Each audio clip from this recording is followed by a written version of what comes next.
ஈரான்ட்ட கொஞ்சம் ஏவுகணைகள் இருக்கிறது, ஒரு சில ட்ரோன்கள் மட்டும்தான் இருக்கிறது. நீண்ட காலம் இந்த யுத்தம் தொடர்ந்துச்சுன்னு சொன்னா ஈரான்ட்ட எதுவுமே மீயாது அப்படின்னு சொல்லி அதிபர் ட்ரம்ப் நேற்றைய தினம் சொல்லி இருந்தார். அமெரிக்காவுடைய அதிபர் இன்றைக்கு அதற்கு பதில் சொல்லி இருக்கிறது IRGC. எங்க கிட்ட அப்படியெல்லாம் இருக்கும்னா நாங்க இந்த யுத்தத்தை தொடருவோமா, முதல்ல சரண்டர் ஆயிருக்க மாட்டோம், வந்து சமாதானம் பேசியிருக்க மாட்டோம், சமாதானமே வேணாம்னு நிற்கும் போதே தெரியலையா நாங்க எவ்வளவு ஸ்டடியா ஸ்ட்ராங்கா இருக்கிறோம்னு சொல்லின்னு இன்றைக்கு அவர் விடுத்திருக்கக்கூடிய அறிவிப்புகள்ல சொல்லி இருப்பதை நம்ம பார்க்க முடிகிற அதே நேரத்தில் 400க்கும் மேற்பட்ட அமெரிக்கன் போர்சஸ் படுகாயம் அடைந்திருக்கிறார்கள் இந்த யுத்தத்தில். இதெல்லாம் சொல்லலையேடா, நியூயார்க் டைம்ஸ் இன்றைக்கு போட்டு உடைத்திருக்கிறார்கள்.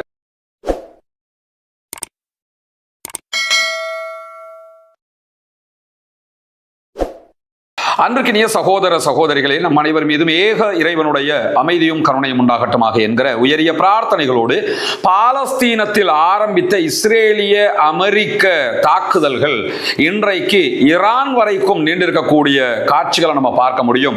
பாலஸ்தீனத்தில் இஸ்ரேல் தாக்குதல்களை ஆரம்பிக்கும் போது அமெரிக்கா முழுமையான ஆதரவை கொடுத்து கொண்டிருந்தது. பின்னாட்களில் அதுவே ஈரான் மீதான தாக்குதல்கள் வரைக்கும் நீண்டிருந்த நிலையில இன்றைக்கு நிலைமை அப்படியே மாற்றம் பெற்று வருகிறது. குறிப்பாக நமக்கெல்லாம் தெரியும், நேற்றைய தினம் ஸ்பெயினுக்கும் அர்ஜென்டினாவுக்கும் இடையிலான ஃபுட்பால் மேட்ச் ஃபைனல் நடைபெற்றது.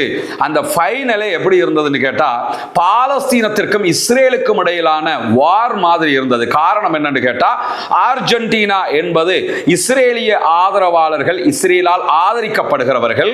ஸ்பெயினை பொறுத்தவரையில பாலஸ்தீன ஆதரவாளர்கள் பாலஸ்தீனியர்களாலும் மனிதநேயத்தை நேசிக்கக்கூடிய அத்தனை பேராலும் ஆதரிக்கப்படக்கூடியவர்கள்.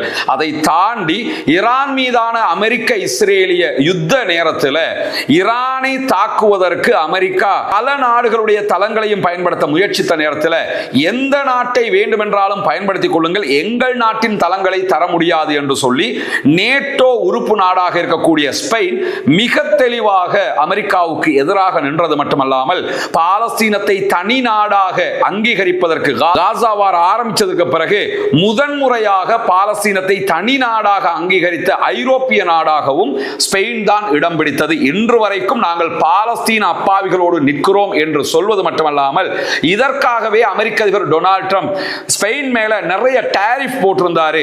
என்ன நீங்க வரிகளை விதித்தாலும் நாங்கள் பாலஸ்தீனர்கள் பக்கமே நிற்போம் என்பதில் உறுதியாக இருந்தது ஸ்பெயின். எனவேதான் நேற்றைய தினம் நீங்க பாத்தீங்கன்னா உலகம் முழுவதும் பாலஸ்தீன ஆதரவாளர்கள் ஸ்பெயின் பக்கமும் பாலஸ்தீன எதிர்ப்பாளர்கள் இஸ்ரேல் பக்கமும் இருந்த மாதிரியான ஒரு காட்சியை நம்ம பார்க்க முடியும்.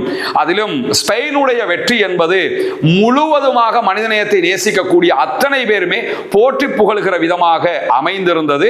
உண்மையிலேயே அது பாலஸ்தீன ஆதரவாளர்களுக்கு உற்சாகம் அளிக்கக்கூடிய ஒன்றாக மாறியிருந்தது. இந்த நிலையில தான் இன்றைக்கும் ஈரானுக்கும் அமெரிக்காவுக்கும் இடையிலான யுத்தம் உச்சம் தொட்டிருக்கிறது. தாக்குதல்கள் பரஸ்பரம் நடைபெற்று வருவதை நம்ம பார்க்க முடிகிறது.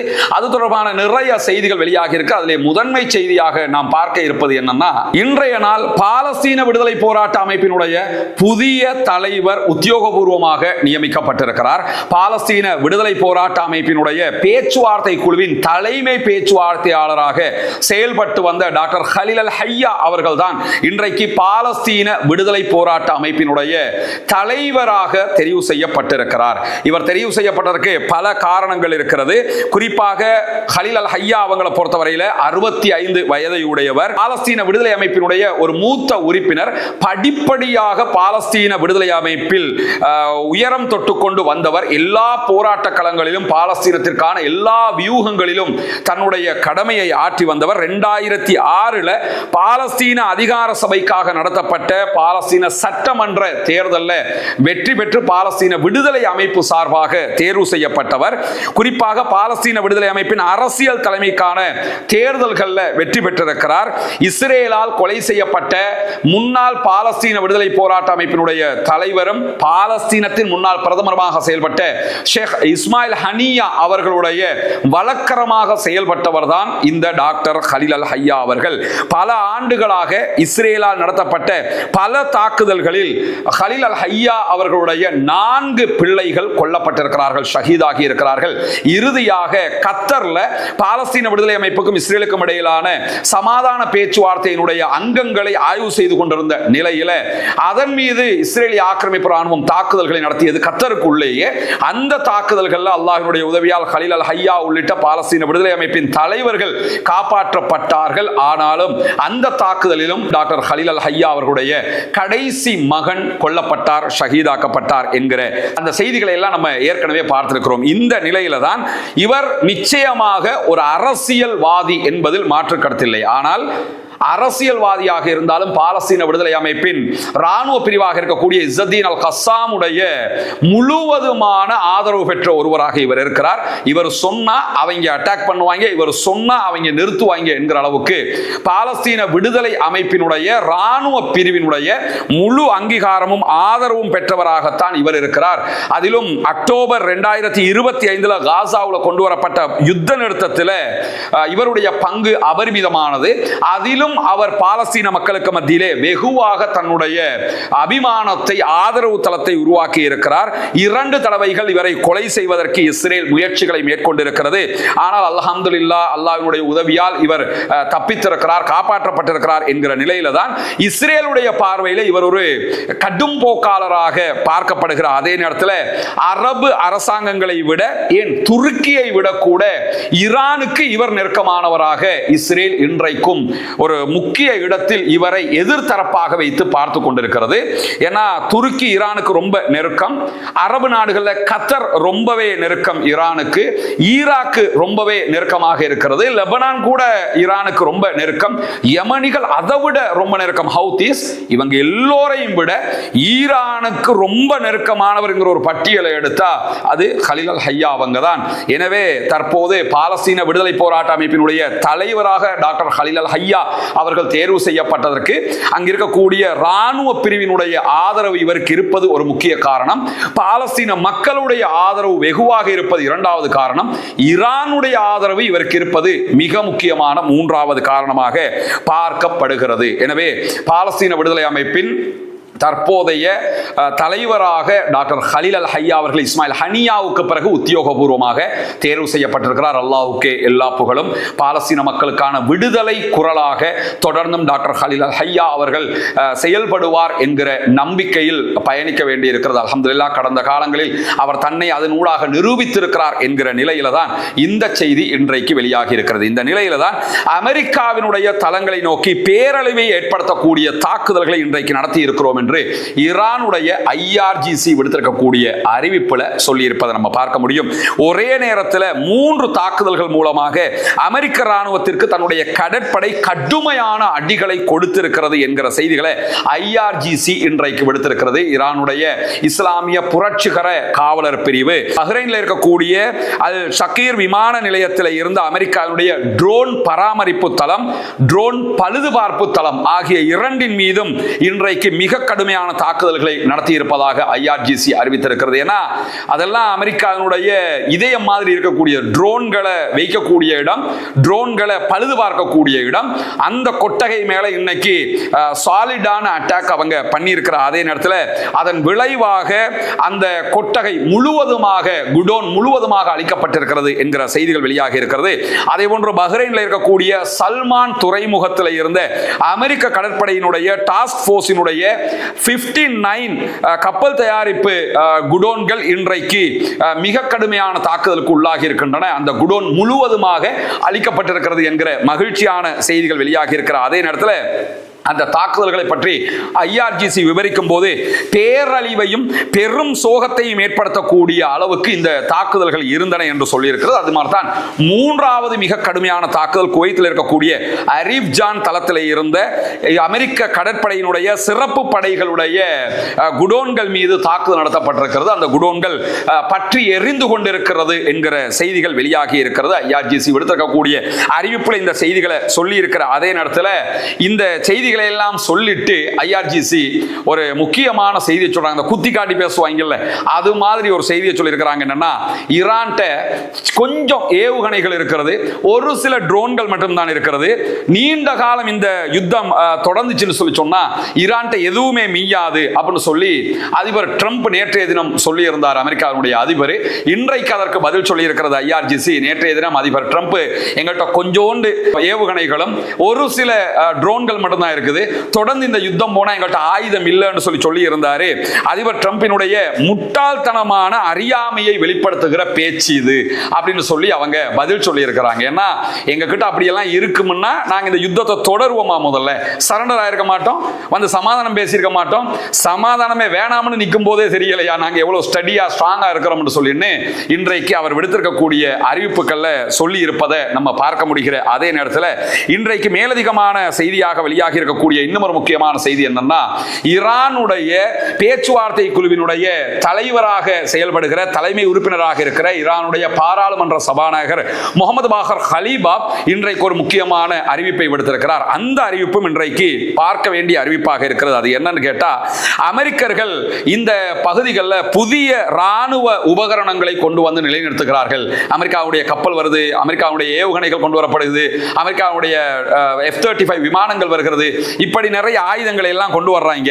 இப்படி கொண்டு வந்துட்டு என்ன பண்றாங்கன்னு கேட்டா, நாங்க சமாதானத்தை விரும்புறோம், நாங்க விட்டு கொடுத்து போறோம் இதெல்லாம் சொல்றாங்கன்னு சொல்லிட்டு அவர்களுடைய அறிவுத்திறனை போலயே நம்முடைய அறிவுத்திறனும் ரொம்ப குறைஞ்சதுன்னு சொல்லி அவங்க நினைச்சுக்கிட்டு இருக்கிறாங்க அப்படிங்கிறாரு கலீபா. உங்களை மாதிரி நம்ம சொல்லுவோம் இல்ல, குட்டி மூளையா சின்ன மூளையான்னு சொல்லுவோம்ல, அது மாதிரி அவர் என்ன சொல்றாருன்னா, அவங்கள மாதிரியே நம்ம மூளையும் சின்ன மூளை நினைச்சுக்கிட்டு இருக்கிறாரு. ஈரானியர்களுடைய அறிவை பற்றி அவருக்கு தெரியவில்லை அப்படின்னு சொல்லிட்டு முகமது பாகர் கலீபாப் தன்னுடைய எக்ஸ் தளத்தில் தெரிவித்திருப்பது மட்டுமல்லாம, ஈரானுடைய அதிகாரிகள் இந்த அமெரிக்கர்களுடைய சூழ்ச்சிகளை அடையாளம் காண்பதில் தேர்ச்சி பெற்ற நிலையை அடைந்து விட்டார்கள். பேசக்கல சொல்லுவோம்ல, ஏய் நாங்கெல்லாம் உங்களை விட அப்பனா இருக்கிறோம், உன்னை பத்தி எல்லாமே தெரிஞ்சிருச்சு, எல்லாமே கண்டுபிடிச்சிட்டோம். அது மாதிரி அவர் என்ன சொல்றாருன்னு கேட்டா, இனிமேலும் வந்து எங்கிட்ட வார்த்தை ஜாலம் காட்ட முடியாது, ஏமாற்ற முடியாது, ஏமாற்ற ட்ரை பண்ண கூட முடியாது. நீங்க எப்படிப்பட்டவங்க, நீங்க எவ்வளவு கேனப்பயலுவ, எப்படி எல்லாம் ஏமாத்த வருவீங்கிறதெல்லாம் அத்துப்படியா அதுல நாங்க PhD முடிச்சிட்டோம்ங்கிற விதமாக முகமது பாகர் கலீபாப் சொல்லிட்டு என்ன சொல்றாருன்னு கேட்டா, செயல்கள் பேச்சுக்களை உறுதிப்படுத்த வேண்டுமே தவிர அவற்றுக்கு முரணாக இருக்கக்கூடாது. நீங்க ஒன்ன பேசுறீங்கன்னா அந்த பேச்சு நடைமுறையில் இருக்கணும், நடைமுறை இல்லாம ஏன் பேசிக்கிட்டு இருக்கிறீங்க அப்படின்னு சொல்லி இன்றைக்கு அவர் விடுத்திருக்கக்கூடிய அறிக்கையில நம்ம பார்க்க முடிகிற அதே நேரத்தில் இன்றைக்கு இன்னும் ஒரு முக்கியமான செய்தி வெளியாக இருக்குது. என்னன்னா, அமெரிக்காவினுடைய துருப்புக்கள், அமெரிக்காவினுடைய படைகளுக்கு ஈரானுடைய அட்டாக்கால பெரிய அளவுல இழப்புகள் வந்தாலும் அந்த இழப்புகளை தொடர்ந்து அமெரிக்கா மறைத்து வருகிறது என்கிற ஒரு உண்மையை அமெரிக்காவினுடைய நியூயார்க் போஸ்ட் இன்றைக்கு வெளிப்படையாக போட்டு உடைத்திருக்கிறது என்கிற செய்திகளை நம்ம பார்க்க முடிகிறது. இந்த செய்தியை சொல்றது அல் ஜசீரா அல்ல, பிரஸ் டிவி அல்ல, அல்லது அல் மையாதீன் அல்ல, எந்த ஒரு அரபு நாட்டினுடைய செய்தி சேனலும் கிடையாது. இந்த செய்தியை சொல்வது அமெரிக்காவுடைய நியூயார்க் போஸ்ட். அவங்களே வெளியிட்டிருக்கக்கூடிய செய்தியில் என்ன சொல்றாங்கன்னு கேட்டா, கடந்த வாரம் ஜோர்டான்ல அமெரிக்காவினுடைய படைகள் மீது ஈரான் 3 தாக்குதல்களை நடத்தி இருந்தது. இதுல டசன் கணக்கான அமெரிக்காவினுடைய போர்சஸ் கொல்லப்பட்டிருக்கிறாங்க, அதே மாதிரி படுகாயம் அடைந்திருக்கிறார்கள். அதே போல அமெரிக்காவுடைய ஹெலிகாப்டர்கள் சேதம் அடைந்திருக்கிற, அப்பாச் ஹெலிகாப்டர்கள் சேதம் அடைந்திருக்கிறது. இது எல்லாத்தையுமே அமெரிக்கன் போர்சஸ் மறைத்து விட்டது அப்படின்னு சொல்லி நியூயார்க் போஸ்ட் இன்றைக்கு அமெரிக்காவுடைய சில அதிகாரிகளை ஆதாரம் காட்டி வெளியிட்டிருக்கக்கூடிய செய்திகளை சொல்லியிருக்கிறது மட்டுமல்லாம, இந்த தாக்குதல்கள் எல்லாமே வெள்ளிக்கிழமை ஜோர்டான்ல ஈரான் நடத்தி இருக்கக்கூடிய தாக்குதல்கள் 2 அமெரிக்க போர்சஸ் கொல்லப்பட்டு இன்னும் ஒருவர் காணாமல் ஆக்கப்பட்டு இன்னும் சில பேர் படுகாயம் அடைஞ்சிருந்தாங்க. அந்த சம்பவத்துக்கு முன்னாடி நடந்தது அப்படிங்கிறாங்க. அந்த சம்பவம் புரிஞ்சுறாங்க. அதுல 2 பேர் கொல்லப்பட்டு ஒருத்தன் காணாம போய் பட்டு இன்னும் பல பேர் படுகாயம் அடைஞ்சிருக்கிறாங்க. ஆனா அதுக்கு முன்னாடியே இவர்கள் பல பேர் கொல்லப்பட்டிருக்கிறார்கள், படுகாயம் அடைந்திருக்கிறார்கள். அதையெல்லாம் அமெரிக்கா மறைக்கிறதுன்னு சொல்லிட்டு இதுவரைக்கும் அமெரிக்காவுடைய 17 படைப்பிரிவை சேர்ந்த 17 பேர் கொல்லப்பட்டிருக்கிறார்கள் என்கிற நிலையில 400க்கும் மேற்பட்ட அமெரிக்கன் போர்சஸ் படுகாயம் அடைந்திருக்கிறார்கள் இந்த யுத்தத்தில். இதெல்லாம் சொல்லலையேடா, நியூயார்க் டைம்ஸ் இன்றைக்கு போட்டு உடைத்திருக்கிறார்கள். 400க்கும் மேற்பட்ட அமெரிக்கன் போர்சஸ் படுகாயம் அடைந்திருக்கிறார்கள் என்கிற செய்திகளை. இதற்கு நடுவில் நமக்கெல்லாம் தெரியும், சவுதி அரேபியாவினுடைய ஆதரவு பெற்ற யமன்ல இருக்கக்கூடிய அரசாங்கம், அது சர்வதேச ஆதரவு பெற்ற அரசாங்கம் சொல்லுவாங்க. அந்த அரசாங்கம் ஹூத்திகளுடைய கட்டுப்பாட்டில் இருக்கக்கூடிய யமனுடைய பகுதியில், குறிப்பாக யமனுடைய தலைநகரே ஹூத்திகளுடைய கட்டுப்பாட்டில் இருக்கு சன்ஆ மேல கடந்த வாரம் ஒரு தாக்குதல்களை நடத்தி இருந்தார்கள். அது ஏன் அந்த தாக்குதல் நடத்தப்பட்டுச்சுன்னா, ஈரான்ல இருந்து ஒரு பேசஞ்சர் பிளைட் வந்தது. அந்த பிளைட்டை தரையிறங்க விடாம தான் அந்த அட்டாக்க பண்ணி இருந்தாங்க. ஆனா அந்த பிளைட் சன்ஆவில் இருக்கக்கூடிய இன்னொரு ஏர்போர்ட்ல அவங்க தரை இறக்கிட்டாங்க. அது வேற விஷயம். ஆனால் இந்த தாக்குதலுக்கு நாங்கள் பதிலடி கொடுப்போம் என்று சவுதி அரேபியாவுடைய அபுஹா பகுதிகளில் இருக்கக்கூடிய விமான நிலையத்தின் மீது அட்டாக் பண்ணி இருந்தாங்க. ஹூத்திகள் தாக்குதல் நடத்தி இருந்தாங்க. இந்த நிலையில தற்போது சவுதி அரேபியா ஒரு 3 வாரமாக சில காரியங்களில் ஈடுபட்டு வருகிற செய்திகள் வெளியாகி கொண்டே இருக்கிறது. அது என்ன காரியத்தில் ஈடுபட்டு வர்றாங்கன்னு சொல்லி சொன்னா, ஹூத்திகளை மொத்தமாக முடக்கிறது, ஹூத்திகள் மேல விமான போக்குவரத்து தடைகளை விதிப்பது, கடல் மார்க்கமாக சுற்றி வளைப்பது, தரை மார்க்கமாக சுற்றி வளைப்பது. தரை மார்க்கமாக உங்களுக்கு சுற்றி வளைக்க முடியும். ஏன்னா ஹதரமவுத் இருக்குது, சவுதி அரேபியாவுடைய எல்லையொட்டிய பல பகுதிகள் இருக்கு. அந்த பகுதிகளெல்லாம் அவங்க உள்ள சனாவுக்குள்ள அல்லது ஹவுத்திஸ் இருக்கக்கூடிய பகுதிகளுக்கு எதுவும் போகாம தடுக்க வாய்ப்பு இருக்குது. அதே நேரத்தில் வான்வழியாக வர்றதையும் அவங்க தடுப்பாங்க, கடல் வழியாக வர்றதையும் மற்ற நாடுகளோட பேசி தடுக்கிறதுக்கு வாய்ப்பு இருக்கு. ஆனால் இந்த தடைகளை அவர்கள் செய்ய போனால் இதுல மிகப்பெரிய பாதிப்பு உண்டாக போவது யாருக்குன்னு கேட்டா சவுதி அரேபியாவுக்கு என்கிற நிலையில தான் இந்த முழுமையான சுற்றி வளைப்பை அவர்கள் செய்கிற போது அதற்கு எதிரான சுற்றி வளைப்புக்கு நாங்களும் தயாராக இருக்கிறோம் அப்படின்னு சொல்லி இன்றைக்கு ஹூத்திகளுடைய செய்தி தொடர்பாளர் யஹ்யா சாரி வெளியிட்டிருக்கக்கூடிய அறிவிப்புல சொல்லி இருக்கிறாரு. ஜெனரல் சாரி வெளியிட்டிருக்கக்கூடிய செய்திகள்ல முற்றுகைக்கு முற்றுகையால் பதிலளிப்போம், அதே போன்று பதட்ட அதிகரிப்புக்கு பதட்ட அதிகரிப்பால் பதில் கொடுப்போம். இங்க மேல அட்டாக் பண்ணினீங்கன்னா நாங்க திருப்பி அட்டாக் பண்ணுவோம். எங்களை முற்றுகையிட பாபல் மந்தபம் முற்றுமுழுதாக நாங்க க்ளோஸ் பண்ணுவோம், உங்கள் மேல நாங்க முற்றுகையிடுவோம், சவுதி அரேபியாவுக்கு எந்த கப்பலையும் போக விட மாட்டோம், வர்ற கப்பல் எல்லாருக்குமே அடிப்போம் அப்படின்னு சொல்லி இன்றைக்கு வெளிப்படையாகவே அவங்க பேசி இருக்கக்கூடிய செய்திகளை பார்க்க முடியும். எனவே சவுதி அரேபியா தேன்கூட்டில் கை வைக்கிறது என்பதை சவுதி அரேபியா புரிந்து கொள்ள வேண்டும். ஏன்னா ஈரானோட நடக்கிற வார்ல இஸ்ரேலுக்கு அட்டாக் பண்றவங்களுக்கு பக்கத்தில் இருக்க சவுதிக்கு அட்டாக் பண்ண முடியாமல 2015 நேரடியாகவே அட்டாக் பண்ணியும் காட்டிட்டாங்க. எனவே சவுதி அரேபியா அடுத்த கட்டம் எந்த முனைப்புகளை எடுக்க போகிறது என்கிற கேள்விகளுக்கு மத்தியில தான் யுனைடெட் கிங்டம், ஐக்கிய ராச்சியத்தினுடைய புதிய பிரதமர் தேர்வு செய்யப்பட்டிருக்கிறார், பதவியேற்றிருக்கிறார். புதிய பிரதமராக ஆளும் கட்சியாக இருக்கிற தொழிலாளர் கட்சியினுடைய அரசியல்வாதியாக செயல்படுகிற ஆண்டி பர்ஹாம் அவர்கள் தெரிவு செய்யப்பட்டிருக்கிறார். இன்றைக்கு இவருடைய தெரிவு நேரத்திலையும் பதவியேற்பு நேரத்திலையும் கூட ஒரு முக்கியமான செய்தி அவர் சொல்லியிருந்தார். ஆல்ரெடி அவர் சொன்னதை மீண்டும் உறுதிப்படுத்தி இருக்கிறார். அது என்னன்னு கேட்டா, காசா மீதான இஸ்ரேலிய ஆக்கிரமிப்பு படைகளுடைய தாக்குதல் யுத்தங்கள் நடக்கக்கூடிய நேரத்தில் எங்களுடைய அரசாங்கம், எங்களுடைய கட்சி சரியாக செயல்படவில்லை, இஸ்ரேலுக்கு ஆதரவாக செயல்பட்டதை பிழை என்று வெளிப்படையாக பேசியிருப்பது மட்டுமல்லாமல் இதைவிட சிறப்பாக எங்க கட்சி செயல்பட்டிருக்கிறார். யுத்தம் குறித்த தன்னுடைய கட்சியின் நிலைப்பாட்டிற்காக இன்றைக்கு அவர் பகிரங்க மன்னிப்பை, ஜூலை மாசமும் மன்னிப்பு கேட்டாரு, இன்றைக்கும் பகிரங்க மன்னிப்பை கேட்டிருப்பது மட்டுமல்லாமல் இஸ்ரேல் மீதான ஐக்கிய ராச்சியத்தினுடைய அழுத்தத்தை அதிகரிப்பதாகவும் அறிவித்திருக்கிறார். இந்த தொழிலாளர் கட்சி ஆட்சிக்கு வந்த ஸ்டாமர் தலைமையில் கடந்த இந்த காசா வார் நடந்துகிட்டு இருக்கும் போது அவங்களால கட்டுப்படுத்த முடியாத நேரத்தில் கடைசியாக யூகே, இவங்க தான் பாலஸ்தீனத்துக்குள்ள இஸ்ரேலுங்கிற ஒரு நாட்டையே உருவாக்கினது, அவங்களே கடைசியில் இஸ்ரேலுக்கு எதிராக பாலஸ்தீனத்தை தனி நாடாக அங்கீகரித்தார்கள். அமெரிக்காவை தவிர ஐக்கிய நாடுகள் சபையில் இருக்கக்கூடிய, குறிப்பாக செக்யூரிட்டி கவுன்சில் இருக்கக்கூடிய மீதி 4 நாடுகளுமே பாலஸ்தீனத்தை தனி நாடாக அங்கீகரித்திருக்கிறது. அந்த வகையில் தற்போது ஐக்கிய ராச்சியத்தினுடைய யூகேனுடைய பிரதமராக தெரிவு செய்யப்பட்டிருக்கக்கூடிய பர்ஹாமை பொறுத்தவரையில் அவர் வெளிப்படையாகவே இந்த செய்திகளை பேசியிருப்பது என்பதும் மிக முக்கியமான ஒன்றாக நம்ம புரிந்து கொள்ள வேண்டியிருக்கிறது. எனவே இன்றைக்கு வெளியாகி இருக்கக்கூடிய மிக முக்கியமான செய்திகளுடைய தொகுப்பை தான் இந்த வீடியோவில் நம்ம பார்த்திருக்கோம். தொடர்ந்து இணைந்திருங்கள் ரஸ்மின் மைசி நியூஸ் மற்றும் ரஸ்மின் டாக்ஸ் ஆகிய 2 சேனல்களோடு வரக்கூடிய உண்மை செய்திகளை உங்களோடு உடனுக்குடன் பகிர்ந்து கொள்வதற்கு தயாராக இருக்கிறோம். ஆக்கிரமிப்புகள் ஓய வேண்டும், ஆக்கிரமிப்பாளர்களும் ஓய வேண்டும் என்கிற உயரிய பிரார்த்தனைகளோடு ஆக்கிரமிப்பாளர்களுக்கு எதிராக தொடர்ந்தும் ஜனநாயக ரீதியாக குரல் எழுப்புவோமாக வாகிறது. அல்ஹம்துலில்லாஹி ரப்பில் ஆலமீன்.